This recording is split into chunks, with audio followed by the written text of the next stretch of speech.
नमस्कार दोस्तों, स्वागत है आप सभी का हमारे YouTube channel crescent education classes में।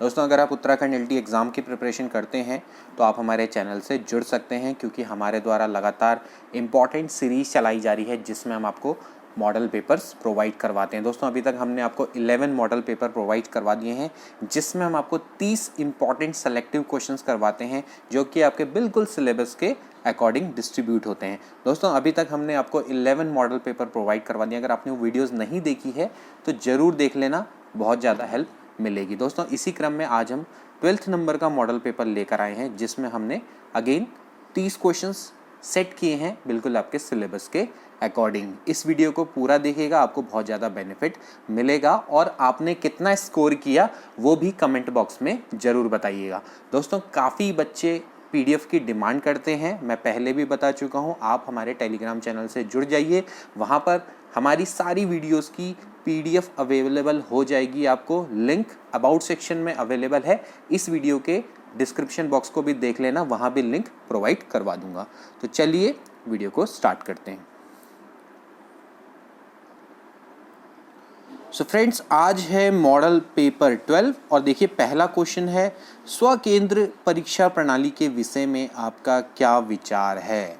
स्वकेंद्र यानी कि सेल्फ सेंटर एग्जामिनेशन प्रोसेस, इसके बारे में आपका क्या विचार है।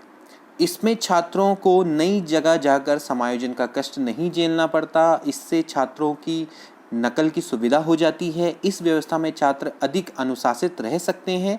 दूसरे परीक्षा केंद्रों पर छात्र हताश होकर अक्सर अच्छा प्रदर्शन नहीं करते हैं। स्वकेंद्र परीक्षा प्रणाली यानी कि आपको एग्ज़ाम देने के लिए अपने विद्यालय से बाहर नहीं जाना पड़ेगा, आपका एग्ज़ाम आपके विद्यालय में ही होगा जहां आप पढ़ाई करते हैं। अक्सर आपने देखा होगा या आपके संग भी हुआ होगा, जब आप क्लास 10th में थे या 12th में थे तो आपको बोर्ड एग्ज़ाम जब आप देते थे तो आपको दूसरे विद्यालयों में जाना पड़ता था। ठीक है, तो इसमें ज़्यादातर समस्या कहाँ पर आती है, इसमें आती है एडजस्टमेंट की समस्या, यानी कि आपको दूसरे केंद्रों में समायोजन की समस्या पैदा होती है। तो इससे छात्रों को नई जगह जाकर समायोजन का कष्ट नहीं झेलना पड़ता। ये स्वकेंद्र परीक्षा प्रणाली की खासियत है। अगला क्वेश्चन शिक्षण व्यवसाय से, यदि आप शिक्षण को अपना व्यवसाय बनाना चाहते हैं तो आप क्या करेंगे। लोगों को खुश रखने की कोशिश करेंगे ताकि वो अपने बच्चों को आपके पास पढ़ने के लिए भेजें। कार्य में गुणवत्ता को बढ़ाए रखने की कोशिश करेंगे ताकि शिक्षार्थियों का उपकार हो सके। अभिभावकों तथा शिक्षार्थियों को हमेशा निमंत्रण देकर उनको पार्टी देते रहेंगे, या फिर ईमानदारी पूर्वक छात्र छात्राओं के भविष्य के बारे में सोचेंगे। काफ़ी अच्छा ये क्वेश्चन है, बी और डी में कन्फ्यूज़न हो सकता है, लेकिन जो इसका राइट आंसर है दोस्तों वो आपका क्या है, कार्य में गुणवत्ता को बनाए रखने की कोशिश करेंगे ताकि आपके शिक्षार्थियों का उपकार हो सके। आप ऑफकोर्स ईमानदारी पूर्वक छात्र छात्राओं के भविष्य के बारे में सोचें, लेकिन आपका सबसे बेस्ट जो अप्रोच रहेगी कि भाई आप शिक्षण को जब व्यवसाय बनाना चाहते हैं तो आप अपने कार्य में हमेशा क्वालिटी बनाए रखें।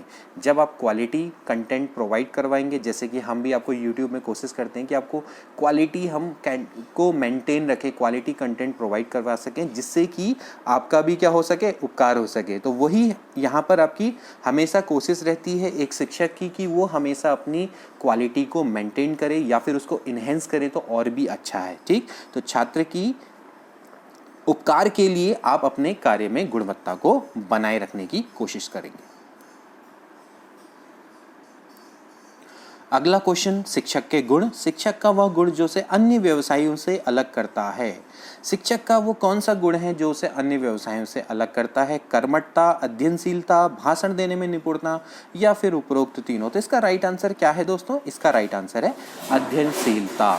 जब आप एक शिक्षक होते हैं, आप शिक्षक के नाते आपको दोस्तों लगातार अध्ययनरत होना पड़ता है, आपको लगातार पढ़ते रहना पड़ता है। ठीक है ना, क्योंकि अगर आप पढ़ाई नहीं करेंगे तो आप फिर बच्चों को ज्ञान कैसे प्रदान करेंगे। ठीक है, इसका मतलब है कि आपको लगातार अपनी नॉलेज को इन्हेंस करते रहना पड़ता है, आपको अध्ययनशील बनना पड़ता है, जो अन्य व्यवसायों से अलग है। अन्य व्यवसाय में आपको जरूरी नहीं है कि आपको अध्ययन करना पड़े, लेकिन एक शिक्षक होने के नाते आपको लगातार दोस्तों बुक्स को पढ़ते रहना पड़ता है। जैसे कि अगर मैं मैथ्स का टीचर हूँ तो मुझे भी लगातार इंपॉर्टेंट बुक्स को पढ़ते रहना पड़ेगा और नई नई विचार या नए परिवर्तनों को भी एक्सेप्ट करते रहना पड़ेगा।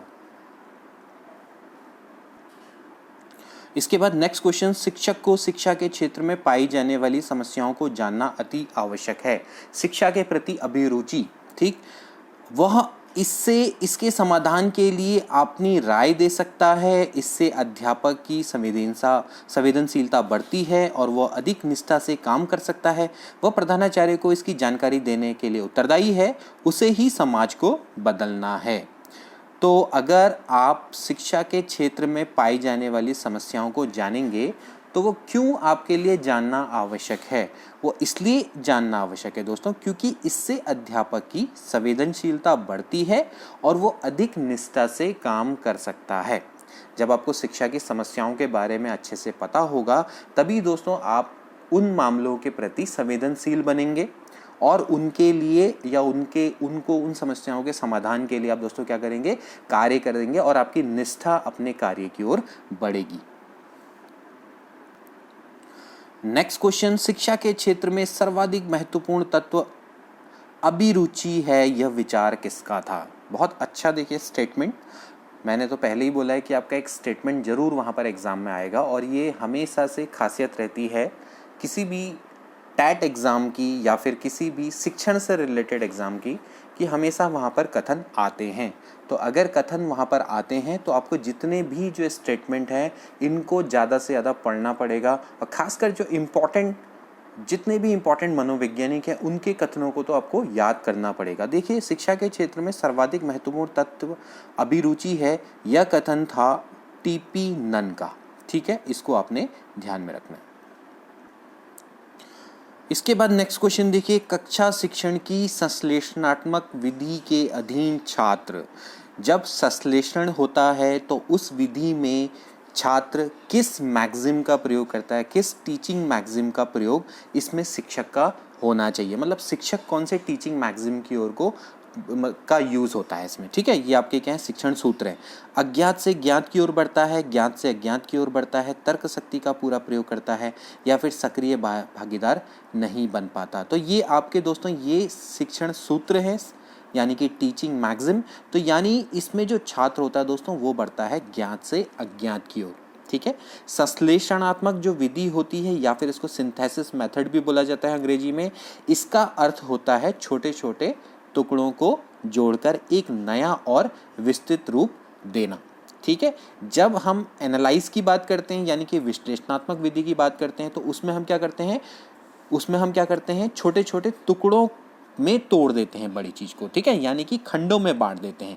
यहाँ पर जब बात चल रही है दोस्तों संश्लेषणात्मक की, तो संश्लेषण में क्या होता है कि भाई आप छोटे छोटे टुकड़ों को जोड़कर एक नया और विस्तृत रूप देते हैं। तो इसमें हम क्या होता है ज्ञात से अज्ञात की ओर बढ़ते हैं। इसमें अध्यापक क्या करता है, छोटी छोटी सूचनाएं छात्रों तक पहुँचाता है और फिर इन सूचनाओं के आधार पर उनसे निष्कर्ष निकालने को कहता है। जैसे कि हम गणित में कोई थ्योरम है उसको प्रूफ करने के लिए इसी प्रोसेस को अपनाते हैं। ठीक, यानी कि जो कुछ ज्ञात है पहले से छात्रों को उसका उनको बोध कराया जाता है और फिर इन ज्ञात चीज़ों की सहायता से अज्ञात चीज़ का पता लगा लिया जाता है। तो यहाँ पर ज्ञात से अज्ञात की ओर बढ़ता है, काफ़ी इंपॉर्टेंट है। और विश्लेषणात्मक में क्या होता है, अज्ञात से ज्ञात की ओर बढ़ता है। इसके बाद अगला क्वेश्चन देखिए, शिक्षा के प्रेरणा का सिद्धांत का क्या अर्थ है? काफ़ी इंपॉर्टेंट है। शिक्षा के मनोवैज्ञानिक सिद्धांतों में दोस्तों ये आता है जिसको हम प्रेरणा का सिद्धांत बोलते हैं, यानी कि प्रिंसिपल ऑफ मोटिवेशन। प्रेरणा छात्रों में रुचि उत्पन्न करती है, प्रेरणा छात्रों की स्मरण शक्ति को तीव्र करती है, प्रेरणा छात्रों को अनुभव प्रदान करती है। प्रेरणा द्वारा छात्र अपने नए अनुभव को पुराने अनुभव से जोड़ते हैं। तो इसका राइट आंसर क्या है दोस्तों? इसका राइट आंसर है कि जो प्रेरणा है वो छात्रों में रुचि उत्पन्न करती है। जब आप में अभिप्रेरणा उत्पन्न होती है तभी दोस्तों आप में किसी चीज़ के प्रति इंटरेस्ट पैदा होता है। ठीक, जो अध्यापक अपने शिष्यों को ज्ञान प्राप्त करने के लिए अभिप्रेरित करने में सफल हो जाता है उसका शिक्षण कार्य बहुत ही आसान हो जाता है। तो इसमें जैसे छात्रों की जिज्ञासा को बढ़ाना, उनकी प्रशंसा व निंदा करना, ठीक, सहायक सामग्री का प्रयोग करना शिक्षण में, ये सभी कुछ विधियां हैं जो कि छात्रों को अभिप्रेरित करने के लिए काम आती हैं। तो इसमें जो प्रेरणा का सिद्धांत है वो साफ साफ ये कहता है कि प्रेरणा छात्रों में रुचि उत्पन्न करती है। ये आपको ध्यान में रखना है। इसके बाद अगला प्रश्न है दोस्तों, शिक्षा में प्रयोजनवाद की विचारधारा का प्रवर्तक कौन था? शिक्षा में प्रयोजनवाद की विचारधारा का प्रवर्तक कौन था? Kilpatrick, John Dewey, William James या फिर पेस्टलॉजी? इसका राइट आंसर है दोस्तों विलियम जेम्स। ठीक है, जो किलपैट्रिक हैं, किलपैट्रिक की अगर हम बात करें दोस्तों तो ये थे आपके प्रोजेक्ट मेथड के इन्वेंटर। लेकिन जब शिक्षा में प्रयोजनवाद की विचारधारा का प्रवर्तक की बात आएगी तो विलियम जेम्स ही इसका राइट आंसर होना चाहिए। देखिए, ये आपके अमेरिकी दार्शनिक और मनोवैज्ञानिक थे जिन्होंने चिकित्सक के रूप में भी प्रशिक्षण पाया था, और इन्होंने एक्चुअली जो साइकोलॉजी है इसको फिलॉसफी से पृथक किया, इसलिए इनको मनोविज्ञान का जनक भी माना जाता है, साइकोलॉजी का जनक भी इनको माना जाता है। इन्होंने एक पुस्तक लिखी थी जिसका नाम था principle of psychology, principles of psychology. ठीक है, तो ये भी इंपॉर्टेंट चीज है, इनको आपने ध्यान में रखना है। ठीक है, इसके बाद नेक्स्ट क्वेश्चन देखिए, शिक्षण की डाल्टन विधि आरंभ करने का श्रेय किसे जाता है?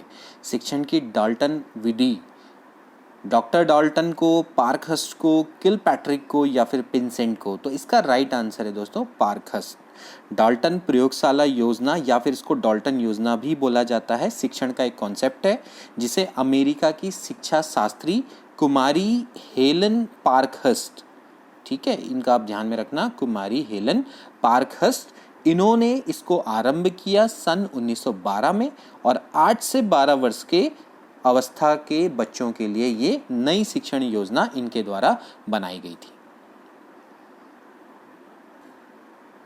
नेक्स्ट क्वेश्चन देखिए, सांकेतिक संप्रेषण कब लिखित या मौखिक संप्रेषण से अधिक कारगर होता है? सांकेतिक संप्रेषण का मतलब क्या है दोस्तों? जिसमें आपका भाषा का प्रयोग नहीं किया जाता है, जहां पर आपका संप्रेषण सिर्फ संकेतों के माध्यम से होता है, तो उसको हम सांकेतिक संप्रेषण बोलते हैं। ठीक, तो यहाँ पर आपसे बोल रहा है कि कब ये ज़्यादा अधिक कारगर होता है लिखित या मौखिक संप्रेषण से? जब संदेशदाता और संदेशग्राही दोनों के बीच की दूरी काफ़ी हो कि वो एक दूसरे की बात सुन ना सकते हों, मतलब इनके बीच में इतनी दूरी हो, ये इतनी होगा, इतनी दूरी इतनी हो, कितनी नहीं, इतनी होगा कि भाई दोनों एक दूसरे की बात को सुन ना सकते हों। ऑफ कोर्स ये तो होता ही है, कभी आपने देखा होगा कि आपसे कोई व्यक्ति बहुत ज़्यादा दूर है तो फिर आप क्या करते हैं, संकेतों का प्रयोग करते हैं, हाथ हिलाते हैं, है ना, तो उससे उनको पता लग जाता है, या इशारे करते हैं। ठीक, अब जब वातावरण में बहुत शोर हो तब भी दोस्तों ये बहुत इंपॉर्टेंट होता है। अगर वातावरण में बहुत शोर होता है तो भी आप दोस्तों क्या करते हैं, संकेतों का प्रयोग करते हैं, वहाँ पर आपका सांकेतिक संप्रेषण लिखित या मौखिक संप्रेषण से अधिक कारगर होता है। जब क्रिया का प्रदर्शन आवश्यक हो, जब आपने कोई क्रिया आप कर रहे हैं तो वहाँ पर आपको प्रदर्शन उसके लिए आवश्यक है, तब भी आपको संकेतों का प्रयोग करना पड़ता है, अपने हाथ पांव हिलाने पड़ते हैं, तो उसके लिए दोस्तों क्या होता है, प्रदर्शन के लिए भी आपको सांकेतिक संप्रेषण की आवश्यकता होती है। तो इसका मतलब यह है कि उपरोक्त सभी इसका राइट आंसर है। इसके बाद अगला क्वेश्चन है, प्रभावकारी शिक्षण फलन है, जो आपका इफेक्टिव टीचिंग है वो किसका फंक्शन है, किस पर वो डिपेंड करता है? स्पष्ट एवं यथातथ्य संप्रेषण का, उचित कक्षा अनुशासन का, नियमित अध्ययन का, या फिर कक्षा में अविलंब नियमित रूप से आना? तो अब ये तीनों के तीनों ऑप्शन अगर आप देखें तो ये बिल्कुल करेक्ट नहीं होते हैं। उचित कक्षा अनुशासन का से शिक्षण से रिलेटेड कुछ भी नहीं है, नियमित अध्ययन ये भी नहीं, और कक्षा में अविलंब नियमित रूप से आना। सबसे बेस्ट है कि भाई स्पष्ट और यथातथ्य आपके संप्रेषण का, संप्रेषण यानी कि कम्युनिकेशन आपका बिल्कुल स्पष्ट होना चाहिए, एग्जैक्ट होना चाहिए, और आपका जैसे मैंने बोला बिल्कुल आपका फैक्चुअल बेस्ड होना चाहिए, बिल्कुल जो आप बताना चाह रहे हैं वही जो संदेश ग्राही है या संप्रेषण ग्राही है उसको वो भाषा उसी रूप में समझ में आनी चाहिए जो कि संप्रेषण जो आपके संप्रेषण करता होता है उसके द्वारा जिस रूप में उसको भेजा गया है उसी रूप में उसको ग्रहण करना होना चाहिए। तो आपका वो स्पष्ट होना चाहिए और यथा तथ्य होना चाहिए।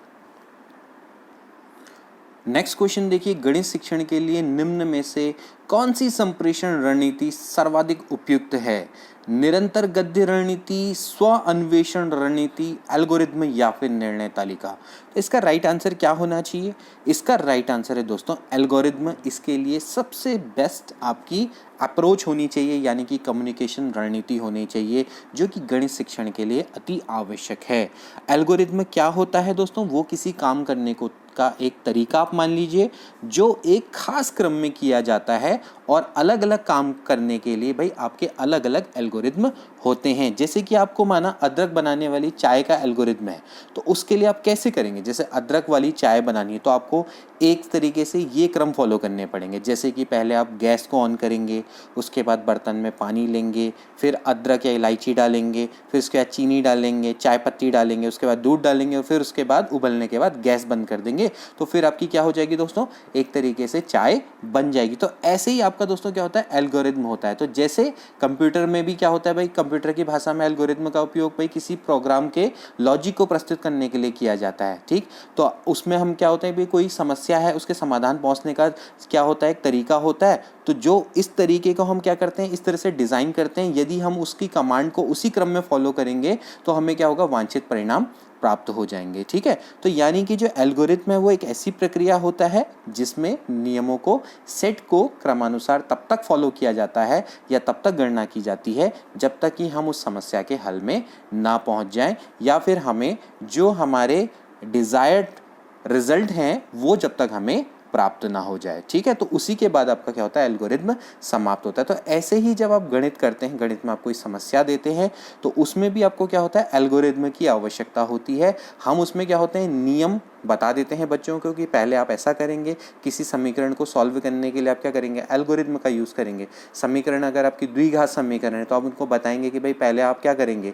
पहले आप एक्स स्क्वायर, जैसे माना आपका a x square plus b x plus c बराबर 0 की फॉर्म है, तो सबसे पहले जो जो उनके नियम होंगे, आप नियम के अकॉर्डिंग उनको क्या होगा? एक क्रम के वाइज उनको फॉलो करने के लेंगे कि भाई पहला स्टेप ऐसा होगा, फिर दूसरा स्टेप ऐसा होगा, तीसरा स्टेप ऐसा होगा, चौथा स्टेप ऐसा होगा, पांचवा ऐसा होगा। तो अगर विद्यार्थी उसी क्रम को फॉलो करते चले जाएंगे तो उनकी गणित की समस्या का अपने आप ही क्या हो जाएगा? समाधान हो जाएगा, ठीक। तो इसी को क्या बोला जाता है? एल्गोरिथम बोला जाता है। आई होप कि आपको बहुत अच्छे से क्लियर हो गया होगा, ठीक है। गणित वाले तो इसको बहुत अच्छे से समझेंगे कि भाई जैसे द्विघात समीकरण को हम सॉल्व करते हैं तो कैसे करते हैं? स्टेप बाय स्टेप करते हैं ना। तो ऐसे ही बच्चों को भी आप क्या करना करेंगे? स्टेप बाय स्टेप उनको सिखाएंगे कि भाई ये स्टेप में ये होगा, दूसरे स्टेप में ये होगा, तीसरे में ये होगा, चौथे में होगा, पांचवें में होगा, छठे में होगा। तो अपने आप ही क्या हो जाएगा? वो गणित की समस्या को आसानी से सॉल्व कर लेंगे। तो उनके लिए सबसे बेस्ट है एल्गोरिथम। इसके बाद अगला प्रश्न, सामूहिक परीक्षण जिसमें हर श्रेणी के लिए मानक निर्धारित होते हैं जिनका प्रशासन भी मैनुअल में दी गई प्रक्रिया के अनुरूप होता है, वह कहलाता है। अब भाई सामूहिक परीक्षण जिसमें हर श्रेणी के लिए स्टैंडर्ड निर्धारित होते हैं और जिनका एडमिनिस्ट्रेशन भी आपके मैनुअल में दी गई प्रोसेस के अनुसार होता है, उनको क्या बोलते हैं दोस्तों? मानकीकृत परीक्षण बोला जाता है। मानकीकृत परीक्षण वही होते हैं दोस्तों कि जिसमें आपका क्या होता है कि भाई हर कैटेगरी के लिए स्टैंडर्ड आपके निर्धारित होते हैं। जैसे आपकी अगर अर्धवार्षिक परीक्षा अगर करवानी है क्लास 11th की या क्लास 12th की, तो उसमें क्या होंगे कि उसके ऑलरेडी स्टैंडर्ड आपके क्या होंगे? निर्धारित होंगे कि आपका पेपर 2.5 घंटे का होगा, इसमें इतने क्वेश्चन होंगे, ठीक। उससे ज़्यादा समय नहीं मिलेगा, ठीक। छात्रों को बिल्कुल अनुशासन में रखा जाएगा। हर चीज़ उसकी क्या होगी? प्रक्रिया पहले से ही क्या होगी? निर्धारित होगी, ठीक है। अब अगर ऐसा हो जाता है कि भाई इससे फिर क्या होगा? जो परिणाम आएंगे वो भी क्या होंगे? विश्वसनीय होंगे, ठीक है। अब ऐसा हो जाता है कि भाई कहीं 11th में आपने पता चला 11th की एक क्लास को आपने 2.5 घंटे दे दिए। 11th माना जैसे 2 वर्ग है, 11th A और 11th B, ठीक है।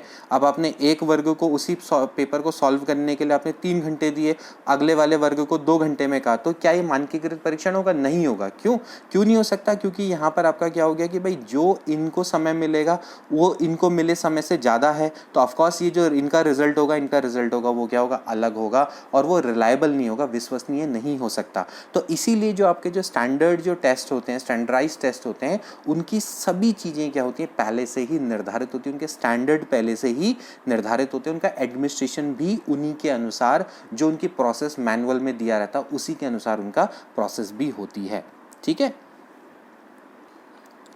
अगला क्वेश्चन देखिए दोस्तों, बच्चों में अपसमायोजन और कुंठा तब उत्पन्न होती है। समायोजन का क्वेश्चन है। उन्हें पाठशाला नहीं भेजा जाता, उनकी मनोवैज्ञानिक या भौतिक आवश्यकताओं की उपेक्षा की जाती है, उनके माँ बाप उन्हें अत्यधिक प्यार तथा दुलार देते हैं, और वे परीक्षा में पास नहीं हो पाते। तो इसका राइट आंसर क्या है बताइए? अपसमायोजन और कुंठा तब उत्पन्न होती है जब दोस्तों उनकी मनोवैज्ञानिक या भौतिक आवश्यकताओं की जब ज़्यादातर उपेक्षा होती है, इसी कारण से वो माल एडजस्टमेंट या फिर कुंठा के शिकार होते हैं। इसके बाद नेक्स्ट क्वेश्चन दोस्तों, जो कि मैंने आपको पहले भी बताया है, विकास में जो आपका वंशानुक्रम और वातावरण का प्रभाव, और इस पर बेस्ड हमने पहले भी क्वेश्चन किया था, लेकिन आज थोड़ा डिफरेंट क्वेश्चन है। प्रकृति पालन पोषण विवाद में के संदर्भ में निम्नलिखित कथनों में से आप कौन सा उपयुक्त प्रतीत होता है? आपको बताना है कि इनमें से कौन सा एग्जैक्ट स्टेटमेंट आपको लगता है। मैंने आपको बताया था कि जो प्रकृति है वो किससे रिलेटेड है दोस्तों? वंशानुक्रम से, जबकि पोषण आपके किससे रिलेटेड है? वातावरण से, पर्यावरण से। इसको ध्यान में रखना, ठीक है। जब एक बच्चा एक खाली स्लेट के समान होता है जिसका चरित्र परिवेश के द्वारा किसी भी आकार में ढाला जा सकता है। एक बच्चे के व्यवहार का निर्धारण करने में परिवेशीय प्रभावों का बहुत कम महत्व होता है, वह प्राथमिक रूप से आनुवंशिक रूप से निर्धारित होता है। वंशानुक्रम तथा परिवेश अभिन्न रूप से एक दूसरे से गुथे हुए हैं और दोनों विकास को प्रभावित करते हैं। तो ज़्यादा समय नहीं लेते हैं, सी वाला ऑप्शन इसका बिल्कुल करेक्ट है। जैसे कि हमने कई बार इसके बारे में डिस्कस किया है कि जो वंशानुक्रम है और आपका वातावरण है, दोनों का क्या होता है, एक तरीके से कंबाइंड इफेक्ट पड़ता है मानव के विकास में, उसकी बुद्धि के विकास में, उसके व्यक्तित्व के विकास में, ठीक है ना। तो ये दोनों एक दूसरे से अभिन्न रूप से इस तरह से जुड़े हुए हैं या गुथे हुए हैं और दोनों ही के दोनों क्या करते हैं, मानव के विकास को प्रभावित करते हैं। इसके बाद अगला क्वेश्चन देखिए दोस्तों, निम्नलिखित में से कौन सा ब्लूम के पुनर्संशोधित वर्गीकरण में मूल्यांकन के क्षेत्र को प्रदर्शित करता है? देखिए, आपने ब्लूम टैक्सोनॉमी के बारे में तो पढ़ा ही होगा, ठीक है। ब्लूम टैक्सोनॉमी के बारे में काफ़ी अच्छे से आपने दोस्तों डिस्कस भी हमने किया था कि भाई ब्लूम टैक्सोनॉमी क्या होती है, ठीक है। इन्होंने अपनी पुस्तक थी टैक्सोनॉमी ऑफ एजुकेशन में इन्होंने अपना वर्गीकरण दिया था। 1956 के अराउंड पे इन्होंने बुक अपनी पब्लिश की थी और इन्होंने क्या किए थे, कई वर्गीकरण किए थे, ठीक है। जैसे इन्होंने संज्ञानात्मक उद्देश्य बताए थे, तो संज्ञानात्मक उद्देश्य के अंदर ही क्या था दोस्तों, ज्ञान, बोध, अनुप्रयोग, विश्लेषण, संश्लेषण और मूल्यांकन था, ठीक है। उसके बाद दोस्तों क्या किया गया कि जो 2001 है, 2001 में इसको रिवाइज्ड किया गया, जो आपका ब्लूम का वर्गीकरण है ना, तो इसको या हम कह सकते हैं पुनर्संशोधित वर्गीकरण किया गया, ठीक है। तो इसको हम बोलते हैं रिवाइज्ड ब्लूम टैक्सोनॉमी भी इसको दोस्तों बोला जाता है, ठीक है। इसको किया था एंडरसन और क्रिथवोल ने, एंडरसन और, इसको ध्यान में रखना, एंडरसन और क्रिथवोल थे, इन्होंने इसमें संशोधन किया था, ठीक है। तो इसमें कुछ परिवर्तन किए थे। तो इन्होंने, जब बात आती है इसमें मूल्यांकन की, तो मूल्यांकन में इन्होंने कहा कि जो विश्लेषण है करने के पश्चात उसका मूल्यांकन करना है कि जिस उद्देश्य से उसकी प्राप्ति की गई है, ठीक है। यानी कि जब हम कोई समाधान प्राप्त करते हैं तो उसकी तार्किक सुसंगतता का परीक्षण करना है। तो यहाँ पर जो बी वाला ऑप्शन है वो बिल्कुल करेक्ट है, यानी कि जो हमने एक समाधान प्राप्त किया है उसकी तार्किक सुसंगतता का परीक्षण भी करना पड़ेगा, यानी कि वो लॉजिकल है या नहीं है, यानी कि सुसंगत है या नहीं, यानी कि जिस उद्देश्य की प्राप्ति के लिए हमने मूल्यांकन किया है तो क्या वो उस उद्देश्य की प्राप्ति कर रहा है या नहीं कर रहा है। तो इसका पता हम क्या करते हैं, उसका मूल्यांकन करके कर सकते हैं। ये आपका दोस्तों है एक मूल्यांकन के क्षेत्र को, ये चीज़ आपकी प्रदर्शित करती है कि एक समाधान का की तार्किक सुसंगतता का परीक्षण करना, ये इंपॉर्टेंट है, ठीक है। इसको आप ध्यान में रखना कि ब्लूम के पुनर्संशोधित वर्गीकरण में मूल्यांकन के क्षेत्र को यही प्रदर्शित करता है। इसके बाद अगला प्रश्न देखिए, कुछ विषयों का शिक्षण टेलीविज़न के माध्यम से बहुत बढ़िया हो सकता है, क्यों? कुछ विषय ऐसे होते हैं जिनका अध्ययन के लिए आपको टेलीविज़न की आवश्यकता पड़ सकती है और टेलीविज़न से उनकी टीचिंग बहुत बेस्ट हो सकती है, क्यों? इन विषयों में अध्यापकों की कमी है, टेलीविज़न शिक्षण के माध्यम से अनुशासन बढ़िया रहता है, टेलीविज़न के द्वारा जो दृश्य अनुभव व प्रयोग दिखाए जा सकते हैं उनका प्रबंधन स्कूल में कर पाना संभव नहीं होता और शिक्षक भी इससे नई नई बातें जान सकते हैं। तो इसका राइट आंसर क्या लगता है आपको दोस्तों? इसका राइट आंसर है टेलीविज़न द्वारा जो आपको वीडियो या आपके अनुभव हैं, एक्सपीरियंस या फिर जितने भी आप एक्सपेरिमेंट दिखाए जा सकते हैं टेलीविज़न के द्वारा, उनका मैनेजमेंट स्कूल में कर पाना संभव नहीं होता है। क्योंकि आपको पता है भाई, जो टेलीविज़न है, टेलीविज़न के द्वारा आप कई चीज़ों के बारे में आप जान सकते हैं, उनके बारे में नॉलेज ले सकते हैं, ठीक है।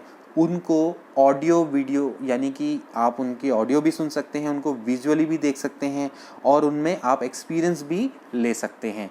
लेकिन उन सारी चीज़ों का जो आप टेलीविज़न में देखते हैं, उनका अगर प्रबंधन विद्यालय में किया जाएगा तो वो पॉसिबल नहीं हो पाता है, क्योंकि आपको पता है संसाधनों की कमी है, ठीक है, और वित्तीय रूप से भी ये काफ़ी खर्चीला सिद्ध होता है। तो इसीलिए जो टीवी है, टीवी का प्रयोग कई विषयों के शिक्षण में हो सकता है। और आप देख सकते हैं जैसे कि जियोलॉजी है, बॉटनी है, बायोलॉजी के सब्जेक्ट्स हैं, उनमें भी कई चीज़ों के बारे में आप टीवी का प्रयोग कर सकते हैं, वहाँ से आप उन चीज़ों को जान सकते हैं। ठीक है ना। तो इसलिए यहाँ पर अब ये जो सारी चीज़ें आप विद्यालय में कराना तो पॉसिबल नहीं है ना। अगर आपको माना शल्य प्रोसेस के बारे में जानना है तो आप उसके लिए क्या कर सकते हैं, टीवी का प्रयोग कर सकते हैं। ऐसे ही आपकी क्या हो सकती है, आपकी फिजिक्स है, फिजिक्स में आप सपोज करो एक मशीन किस तरह से कार्य करती है, आप उसको मैकेनिज्म को दिखाना चाहते हैं पूरे, तो उसके लिए आप क्या कर सकते हैं, टीवी का प्रयोग कर सकते हैं। वहाँ पर आप जो मशीनें हैं वो किस तरह से कार्य करती हैं आप उनका, अब हो सकता है कि वो उतनी हैवी मशीन, उतनी महंगी मशीन विद्यालय में लाना या उसका मैनेजमेंट करना पॉसिबल ना हो। इसके बाद अगला प्रश्न देखिए दोस्तों, जल्दी से करते हैं। निम्न में से कौन सा कथन बच्चे के विकास में परिवेश की भूमिका का समर्थन करता है? बच्चे के विकास में परिवेश का इफेक्ट होता है, ये कौन सा कथन समर्थन करता है? कुछ शिक्षार्थी सूचनाओं का जल्दी प्रक्रमण करते हैं जबकि कक्षा के अन्य विद्यार्थी ऐसा नहीं कर पाते। पिछले कुछ दशकों में बुद्धि लब्धि परीक्षा में शिक्षार्थियों के औसत प्रदर्शन में लगातार वृद्धि हुई है। एक समान जुड़वा बच्चे जिनका लालन पालन भिन्न घरों में हुआ है, उनकी बुद्धि लब्धि 0.75 के समान उच्च है। शारीरिक रूप से स्वस्थ बच्चे अक्सर नैतिक रूप से अच्छे पाए जाते हैं। काफ़ी अच्छा क्वेश्चन है दोस्तों। आपको ये बताना है कि कौन सा स्टेटमेंट ऐसा है जो सपोर्ट करता है कि हाँ, मनुष्य के विकास में परिवेश का कहीं ना कहीं इफेक्ट होता है। तो इसका राइट आंसर है दोस्तों कि भाई पिछले कुछ दशकों में भाई जो बुद्धि लब्धि परीक्षा है उसमें शिक्षार्थियों के औसत प्रदर्शन में लगातार वृद्धि हुई है, कहीं ना कहीं उनमें उनके पर्यावरण का इफेक्ट पड़ा है। तो ये स्टेटमेंट इसको बताता है। कई बुक्स में इसका आंसर ए भी दिया हुआ है, लेकिन दोस्तों मेरे अनुसार तो इसका आंसर बी ही होना चाहिए और यही दोस्तों राइट लगता है और अप्रोप्रिएट भी यही आंसर लगता है। आप अब बताइएगा कि आपको क्या सही लगता है। इसके बाद अगला प्रश्न देखिए, तनाव को कम करने के अप्रत्यक्ष ढंगों को कहते हैं। अगर आपको दोस्तों तनाव हुआ है तो उसको कम करने का जो इनडायरेक्ट प्रोसेस है वो क्या है? समस्या समाधान विधि, रक्षात्मक यांत्रिकता या फिर व्यक्तिगत विधि या फिर इनमें से कोई नहीं। तो इसका राइट आंसर है दोस्तों रक्षात्मक यांत्रिकता। इसको हम बोलते हैं डिफेंस मैकेनिज्म। ठीक, जो आपकी दोस्तों साइको एनालिटिकल थ्योरी है, यानी कि आपका मनोविश्लेषणात्मक सिद्धांत है। कौन है इसके प्रतिपादक? Sigmund Freud. ठीक है, उनके अनुसार जो आपका डिफेंस मैकेनिज्म है ये दोस्तों आपका एक अनकॉन्शियस साइकोलॉजिकल ऑपरेशन है, यानी कि आपका इड, जैसे मैंने बताया था ना, इड की एक प्रोसेस है। ठीक, यानी कि एक साइकोलॉजिकल ऑपरेशन है जब ये फंक्शन करता है to protect a person from anxiety, यानी कि जब आपकी एंजाइटी आपको यानी कि तनाव होता है तो उससे दोस्तों आपको क्या करता है, ये प्रोटेक्ट करता है। ठीक है, और जैसे कि आप कह सकते हैं कि भाई आपको तनाव किसी भी चीज़ से हो सकता है, जैसे कि आपको इंटरनल कॉन्फ्लिक्ट से भी हो सकता है, कोई आपको आउटर स्ट्रेस भी हो सकता है। तो उसके लिए दोस्तों क्या होता है कि आपका जो डिफेंस मैकेनिज्म है वो दोस्तों काम करता है। सिगमंड फ्राइड के द्वारा ये बताया गया है। काफ़ी इंपॉर्टेंट है, इसको अपने ध्यान में रखना है। ठीक है, तो ये आपका कैसा है, अनकॉन्शियस साइकोलॉजिकल ऑपरेशन है, यानी कि जो इद होता है ना, इद, ईगो एंड सुपर ईगो, मैंने आपको बताया था ना, तो जो इड का जो ऑपरेशन है यानी कि इड जो आपका दिमाग है वहां से दोस्तों ये आपका पैदा होता है। ठीक,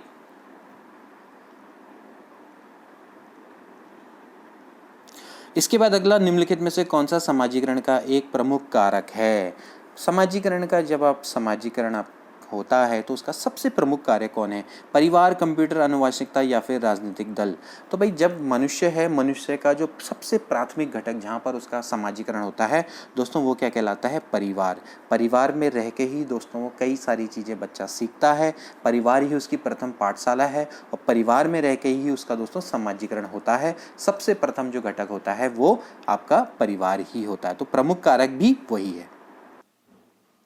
इसके बाद नेक्स्ट, बच्चों के सामाजिक विकास को प्रभावित करने वाले कारक हैं। बच्चों के सामाजिक विकास को प्रभावित करने वाले कौन से होंगे दोस्तों तत्व? आर्थिक तत्व होंगे, सामाजिक परिवेश जन्य तत्व, शारीरिक तत्व या फिर वंशानुगत तत्व। तो काफ़ी सिंपल है, यानी कि जो आपके सामाजिक परिवेश से जो तत्व पैदा होते हैं, सामाजिक परिवेश जन्य तत्व होंगे, वही आपके क्या होंगे? सामाजिक विकास को प्रभावित करने वाले कारक कहलाएंगे। इसके बाद अगला प्रश्न है दोस्तों, प्रगतिशील परिवारों में बच्चों में अपेक्षाकृत कौन सा प्रेरक अधिक प्रबल होता है। प्रगतिशील परिवार यानी कि आपकी जो प्रोग्रेसिव फैमिली होती हैं उनमें बच्चों में अपेक्षाकृत कौन सा प्रेरक अधिक सबल होता है, संबंधन, जिज्ञासा, उपलब्धि या फिर आक्रामकता। तो इसका राइट आंसर है दोस्तों उपलब्धि यानी कि अचीवमेंट्स। ठीक, प्रगतिशील परिवारों में बच्चों में ज़्यादातर आपका जो ये प्रेरक है, उपलब्धि प्रेरक है, वो अधिक क्या होता है, प्रबल होता है। दोस्तों ये क्वेश्चन आपका प्रगतिशील शिक्षा से रिलेटेड है यानी कि प्रोग्रेसिव एजुकेशन। प्रगतिशील शिक्षा दोस्तों ये सूचना प्रदान करती है कि भाई शिक्षा क्या होती है, बालक के लिए है, बालक शिक्षा के लिए नहीं है। ठीक, तो इस शिक्षा का उद्देश्य एक ऐसा वातावरण तैयार करना होता है जिसमें बालक को सामाजिक विकास के पर्याप्त अवसर मिल सके। ठीक है ना, तो प्रगतिशील शिक्षा जो होती है उसका उद्देश्य ही जनतांत्रिक मूल्यों की स्थापना करना होता है। तो इसमें जो बच्चे हैं उनमें कौन सा प्रेरक अधिक प्रबल होता है, उपलब्धि प्रेरक अधिक प्रबल होता है। नेक्स्ट क्वेश्चन देखिए, के अतिरिक्त बुद्धि के निम्नलिखित पक्षों को, ये पक्ष होगा, ठीक है, पक्षियों नहीं होगा, पक्षों को स्टर्नबर्ग त्रितंत्र सिद्धांत में संबोधित किया गया है। यानी कि जो आपके इसके अतिरिक्त जो आपके 3 पक्ष हैं वो कौन कौन से हैं दोस्तों। सबसे पहला कौन सा आता है, मैंने आपको बताया था विश्लेषणात्मक बुद्धि। ठीक है, विश्लेषणात्मक बुद्धि को दोस्तों क्या बोला जाता है, अवयवभूत बुद्धि भी बोला जाता है। इसके बाद दोस्तों अगली होती है सृजनात्मक बुद्धि यानी कि जिसको हम क्रिएटिव इंटेलिजेंस बोलते हैं, इसको हम दोस्तों अनुभाविक बुद्धि भी बोलते हैं। ठीक है, और इसके बाद दोस्तों आती है व्यवहारिक बुद्धि जिसको कि हम संदर्भगत बुद्धि भी बोलते हैं। ठीक है, यानी कि जो स्टर्नबर्ग है उन्होंने 3 टाइप की बुद्धियों का जिक्र किया है और इसमें संदर्भगत, अवयवभूत और अनुभाविक तीनों हैं, सामाजिक नहीं होता है, तो सामाजिक इसका राइट आंसर होगा। यानी कि सामाजिक के अतिरिक्त बुद्धि में निम्नलिखित पक्षों को स्टर्नबर्ग त्रितंत्र से संबोधित किया गया है, त्रितंत्र सिद्धांत में संबोधित किया गया है। संदर्भगत, संदर्भगत को क्या बोला जाता है दोस्तों, प्रैक्टिकल इंटेलिजेंस यानी कि व्यवहारिक बुद्धि। अवयवभूत को क्या बोला जाता है, विश्लेषणात्मक बुद्धि यानी कि आपकी एनालिटिकल इंटेलिजेंस। और इसके बाद मैंने क्या बोला, अनुभाविक, अनुभाविक को दोस्तों क्या बोला जाएगा, सृजनात्मक बुद्धि यानी कि क्रिएटिव इंटेलिजेंस भी इसको बोला जाता है। ठीक है, कभी कभार इस तरह से नाम चेंज करके भी आ जाते हैं क्वेश्चन, तो आप इंग्लिश में देख लीजिएगा, आपको अच्छे से समझ में आ जाएगा। ठीक है, इसके बाद अगला प्रश्न है, हार्वर्ड गार्डनर का बुद्धि सिद्धांत पर बल देता है। हार्वर्ड गार्डनर का बुद्धि सिद्धांत मैंने आपको बताया था दोस्तों, कितने बार हमने इसके बारे में डिस्कस कर लिया। गार्डनर का जो बहुबुद्धि सिद्धांत है ये शिक्षार्थियों में अनुबंधित कौशलों, सामान्य बुद्धि, विद्यालय में आवश्यक सामान्य योग्यताओं या फिर प्रत्येक व्यक्ति की विलक्षण योग्यताओं। तो देखिए दोस्तों इसमें क्या इसका राइट आंसर होना चाहिए, प्रत्येक व्यक्ति की विलक्षण योग्यताओं पर ये बल देता है। ठीक है ना, उनके द्वारा क्या हो गई थी भाई, 7 टाइप्स ऑफ बुद्धि के प्रकार इन्होंने बताए थे, बाद में इन्होंने क्या किया भाई, 9 प्रकार इसके कर दिए। कई बार ये बता दिया गया क्वेश्चन। तो हार्वर्ड गार्डनर का जो बुद्धि सिद्धांत है वो प्रत्येक व्यक्ति की विलक्षण योग्यताओं पर बल देता है। इसके बाद नेक्स्ट क्वेश्चन है, बुद्धि लब्धि के संबंध में क्या सत्य है। बौद्धिक आयु से व्युत्क्रम रूप से संबंधित, कालानुक्रमिक आयु से प्रत्यक्ष संबंधित, कालानुक्रमिक आयु से व्युत्क्रम रूप से संबंधित या फिर बौद्धिक तथा कालानुक्रमिक आयु से प्रत्यक्ष रूप से संबंधित। ठीक है, तो दोस्तों इसका राइट आंसर है कालानुक्रमिक आयु से व्युत्क्रम रूप से संबंधित। देखिए बुद्धि लब्धि का फॉर्मूला क्या होता है, IQ बराबर होता है mental as upon chronological age into 100। ठीक है ना, तो आप यहाँ पर से देख सकते हैं कि जो ये IQ है वो मेंटल एज से यानी कि मानसिक आयु से डायरेक्टली आपका क्या होता है, संबंधित होता है। ठीक है, यानी कि मेंटल एज अगर आपकी ज़्यादा होगी तो IQ भी ज़्यादा होगा। ठीक है, लेकिन जब आप देख सकते हैं जो IQ है वो आपकी क्रोनोलॉजिकल एज यानी कि आपकी कालानुक्रमिक आयु से कैसे संबंधित है, व्युत्क्रमिक रूप से संबंधित है। यानी कि आपकी क्रोनोलॉजिकल एज ज़्यादा होगी तो IQ क्या होगा, कम होगा। आप साफ साफ यहाँ पर से देख सकते हैं। ठीक है, तो इस केस में आप देख सकते हैं कि भाई जो कालानुक्रमिक आयु है वो बुद्धि लब्धि से यानी कि IQ से बिल्कुल क्या है, व्युत्क्रम रूप से संबंधित है। जबकि आपकी जो मेंटल एज होती है यानी कि आपकी बौद्धिक आयु होती है वो आपकी IQ से डायरेक्ट रूप से यानी कि प्रत्यक्ष रूप से संबंधित होती है। तो ऐसे करके आपको दोस्तों इस क्वेश्चन को सॉल्व करना पड़ेगा। इसके बाद अगला प्रश्न, कौन सा सिद्धांत ये व्यक्त करता है कि मानव मस्तिष्क एक बर्फ की चट्टान के समान है जो अधिकांशतः छुपी रहती है, उसमें चेतन के 3 स्तर हैं। चेतन के 3 स्तर कौन होते हैं? Id, ego and super ego. तो बताइए कौन सा है ये सिद्धांत? ये है आपका मनोविश्लेषणात्मक सिद्धांत। काफी सिंपल है। कौन है? Sigmund Freud. नेक्स्ट क्वेश्चन देखिए, पर्सनालिटी से रिलेटेड ये क्वेश्चन है। कौन मनोवैज्ञानिक मानव व्यक्तित्व के विकास के जैव सामाजिक उपागम से संबंधित हैं? जैव सामाजिक उपागम से कौन कौन संबंधित हैं? हिप्पोक्रेटस, शेल्डन, आइजैक कैटल, कुली और स्किनर, चार्ल्स तथा बेलर। तो इसका राइट आंसर है दोस्तों आइजैक और कैटल। ठीक है, ये आपके जैव सामाजिक उपागम से रिलेटेड हैं मानव व्यक्तित्व के विकास के। ठीक है, हिप्पोक्रेटस और शेल्डन ये किससे रिलेटेड हैं दोस्तों? ये हैं जैव शारीरिक उपागम से। ठीक है, क्योंकि इन्होंने दोस्तों आपका शारीरिक रूप से ही आपका क्या किया था? जैव शारीरिक रूप से ही क्या किया था? आपके व्यक्तित्व को कैरेक्टराइज किया था। ठीक है, इसी तरह से अगर हम कूली और स्किनर की बात करें तो ये सामाजिक अधिगम उपागम से क्या है? रिलेटेड हैं। ठीक, और चार्ल्स और बेलर की अगर हम बात करें दोस्तों तो ये अनुवांशिकता उपागम है, उससे ये रिलेटेड है। अगला प्रश्न देखिए, ग्रेड अंकों से कैसे अलग है? यह प्रश्न निम्न में से किस प्रकार के प्रश्नों से संबंध रखता है? मापन और मूल्यांकन का प्रश्न है, अपसारी प्रश्न है, विश्लेषणात्मक प्रश्न है, मुक्त अंत वाला है, या फिर समस्या समाधान का प्रश्न है? देखिए दोस्तों, ये आपका कैसा प्रश्न है? ये आपका विश्लेषणात्मक प्रश्न है, यानी कि आपका एनालिटिकल टाइप का क्वेश्चन है कि भाई आपको ग्रेड अंकों से कैसे अलग है, आपको एनालिटिकल थिंकिंग इसमें बतानी पड़ेगी। ठीक है ना, किस तरह से अलग है? पॉजिटिव वे में अलग है, नेगेटिव वे में अलग है, आपको उसको दोनों रूपों को लिखना पड़ेगा। तो ये आपका कैसा है? विश्लेषणात्मक क्वेश्चन है। ठीक है, अगला प्रश्न देखिए, शिक्षा के अधिकार अधिनियम 2009 की किस धारा के तहत छात्रों को अन्य विद्यालयों में स्थानांतरण का अधिकार प्राप्त है? काफी अच्छा क्वेश्चन है दोस्तों ये, कि भाई शिक्षा के अधिकार अधिनियम 2009 में किस धारा के तहत में छात्र को अन्य विद्यालय में स्थानांतरण का अधिकार है? मतलब कि आपको अगर वो विद्यालय अगर आपको वो मूलभूत सुविधाएं नहीं प्रदान कर पा रहा है, यानी कि अगर यदि कोई स्कूल है वहाँ पर आपकी प्रारंभिक शिक्षा पूरा करने का प्रावधान नहीं है, या किसी भी कारण से कोई छात्र एक स्कूल से दूसरे स्कूल में जाना चाहता है, तो उसको उस स्कूल से टीसी लेने का अधिकार होगा, यानी कि वो अपना ट्रांसफर सर्टिफिकेट ले सकता है, स्थानांतरण लेने का अधिकार होगा।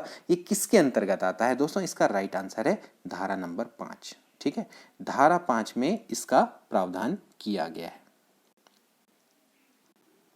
इसके बाद अगला प्रश्न दोस्तों, जो कि आपका अंतिम प्रश्न है इस सेशन का, निम्नलिखित में से कौन सृजनात्मक प्रक्रिया से संबंधित नहीं है?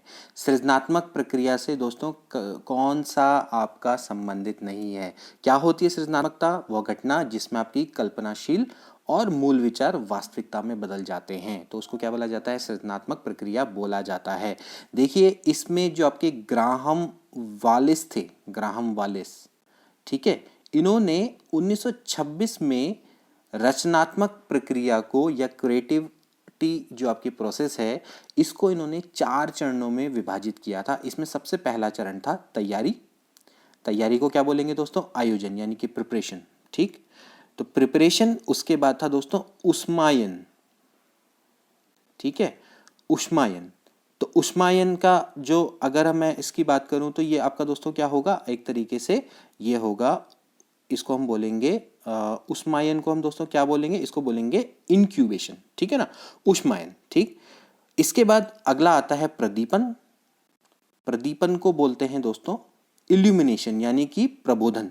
प्रबोधन भी इसको दोस्तों बोला जाता है। और अंतिम आता है सत्यापन। ठीक है, तो ये 4 इसके इन्होंने दोस्तों स्टेप बताए थे, लेकिन इसमें कहीं भी अभिप्रेरणा का जिक्र नहीं है। तो जो अभिप्रेरणा है वो हम कह सकते हैं कि भाई ये इसका स्टेप नहीं है। तो इसमें 4 जो स्टेप हैं उसको आप ध्यान में रखेंगे। कौन कौन से हैं? पहला तो आपका क्या है? प्रिपरेशन, यानी कि आयोजन।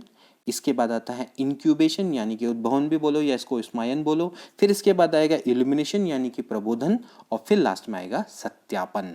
ठीक, तो ये 4 स्टेप हैं, लेकिन इसमें अभिप्रेरणा का कहीं भी जिक्र नहीं है, तो अभिप्रेरणा इसके अंतर्गत नहीं आती है। तो दोस्तों ये थे कुछ इंपॉर्टेंट MCQ। आई होप कि आपको अच्छे लगे होंगे और आपके आने वाले एग्जाम में काफ़ी आपको हेल्पफुल साबित होंगे।